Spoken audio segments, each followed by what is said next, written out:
अस्सलाम वालेकुम दोस्तों, आपका अपना भाई आज एक नई वीडियो के साथ हाजिर खिदमत है। उम्मीद करता हूँ कि मेरे तमाम कबूतर पर भाई बाखैरियत से होंगे। तो दोस्तों ये खुदा छीनने की एक कबूतरी है, चेक करें माशाल्लाह से।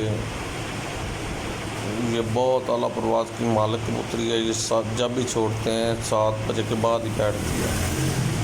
ये पिछला पॉइंट विनर करके भी 7:30 बजे बैठी थी और आज इन्होंने उसके बाद वरी में छोड़ी है तो आज भी 7:30 बजे बैठी। दोस्तों वीडियो अच्छी लगी हो तो लाइक एंड शेयर कीजिएगा, चैनल को सब्सक्राइब करें, बेल आइकॉन के बटन को प्रेस करें ताकि हमारी नई आने वाली वीडियो को बआसानी देख सकें।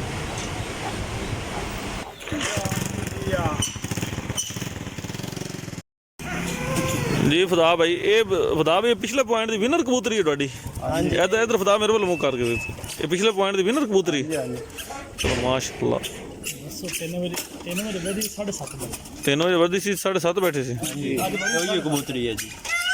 आज वरी तो भी 7:30 हो गए। 7:30 बजे बैठी। 7:30 टाइम हाई।